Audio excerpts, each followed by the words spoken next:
ginnaaw bi ma nuyoo ñëpp ñi fi teew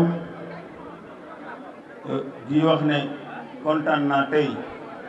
en tant que maire dëkk bi dalal nit ñi tey fii ci commune mais particulièrement fii ci terrain bi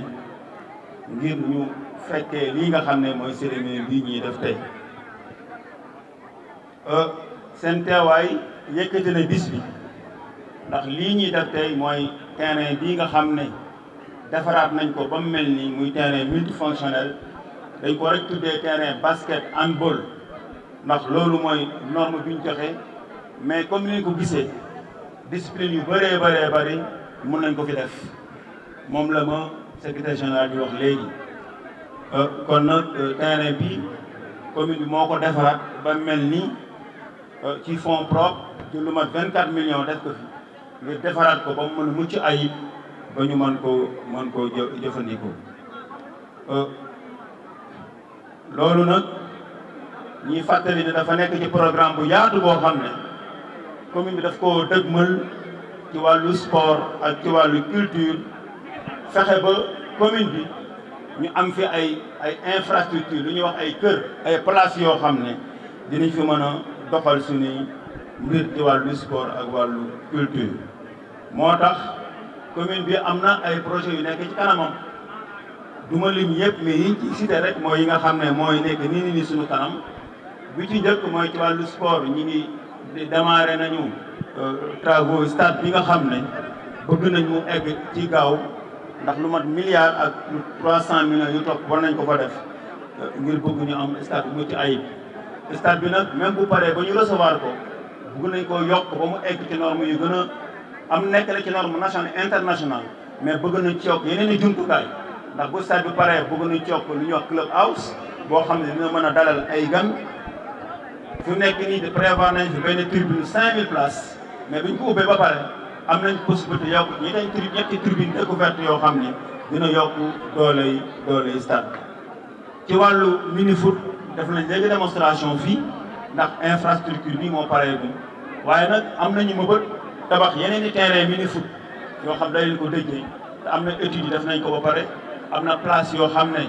xool nañu ne mën na faa nekk boobaa nañ fa def ay terrain mini foot yoo xam ne dina mën a méngoo ak jamono te population yi nga xam ne nekk ci biir quartier yëpp dinañ fa mën a dem di mën a def seen wàllu tàggat yaram.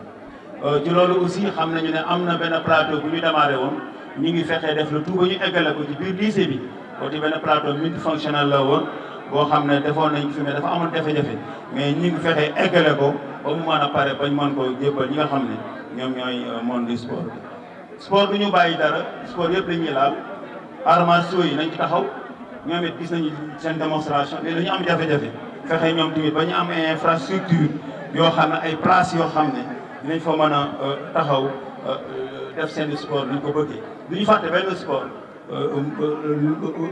lamb ji fàtte wuñu ko dinañ fexe ba taxawu leen ba mbër yi fi nekk ak écurie école yi ñoom ñëpp ñu taxawu leen ba ku nekk am foo mën a dem mën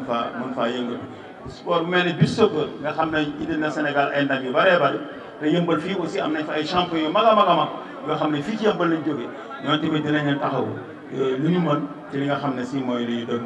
te dinañ taxaw aussi gën a accompagner subventionner accompagner bu baax lépp lu jëm ci wàllu sport ñu gën ko accompagner jéem ci tout ay pexe ak ay moyens def ko fa ba bis yu mel nii nga xam ne dañoo taxaw tey inauguré ñu fexe ba bis yi di ñëw ak fan yi wala weer yi di ñëw ñu mën taxaw di inauguré yeneen i place yu mel nii te loolu je pense que askan bi soxla nañu ko. kon nag ci loolu maa ngi sant ñëpp di gërëm ñëpp ñi nga xam ne ñoo ñuy jàppale ba liggéey yi di mën a egg ndax bu bii yembee tey am na ñu bëri ñu ci jàpp te noonu la ñu bëgg o ñeneen ñu jàpp ñeneen ba yeneen yëpp egg kon partenaires yi ñuy jàppale ak ñëpp ñi nga xam ne ñoo accompagner commune bi ñu ngi leen di sant di leen gërëm di remercier aussi le monde sportif ndax gis nañu ni ñuy taxawoo du ñu accompagner ngir liggéey yëpp mën a taxaw mais nag du ma fàtte aussi le conseil municipal ndax ñoom tamit lii lépp mën a am ba maire mën a liggéey parce que conseil municipal bu am doole moo nekk ci ginnaawam di ko accompagner di ko voter ay budget ba mu mën def lii mën ko jëmal ci population bi. maa ngi leen sant bu baax di leen gërëm ci seen taxawaay lépp li nga xam ne si maire mi ngi koy mbëbët lu ñu ànd ak conseil municipal bi ñu bokk gis-gis yéen ñëpp maa ngi leen di wax jërëjëf ci taxawaay bi. kon nag li may daanele rek mooy wax ne maa ngi wax monde sportif bi lii yëpp ñu koy def ngir bëgg rek suñuy doom ëllëg ñu mën a yéeg ci kaw a kaw fépp fu ñu génn ñu mën a nekk ay champion yu mag a mag ci wàllu sport yi yëngatu yëpp. kon nag ñu ngi leen di pousse pour ñu jëm ca kaw ba bu ñu génnee ci àdduna bi fu ñu taxaw doomu Yeumbeul Nord mën a nekk ci kanam loolu nag buñ ko amee kër yu mel nii bi ñu ko defaree xëy na bu ñu ko inauguré tey bëgg nañ ñaar ñett fa ñu nekk ñu jaar fi kon entretien bi moom lay gën a oo nit ñi entretien parce que defar yomb na ba mu baax nga bàyyi dem mais nag buñ ko toppatoowulee ba mu gaaw a yàqu aussi boobaa du ñu am dara kon nag bu ñu fexee ba defar bii defar beneen ñun ñëpp le monde sport ak ñi koy jariñoo ak ñi fi dëkk ñëpp ñu fexe def entretien bi ñu utiliser ko noo xam ne place yu mel ni du gaaw a yàqu et dina gën a yàqu ngir ñu mën koo jariñoo kon nag loolu la ñuy oo ñëpp ndax liñ koy waxee rek bu ñu bëggee am ay xale ëllëg yu nekk ay champion il faut ñu préparer leen ci cadre yu baax ba pare fexe dugal seen bopp ak seen xel gis-gis yoo xam ne dañ leen def ay champion yu mag kon nag ñu ngi leen di sant bu baax di leen gërëm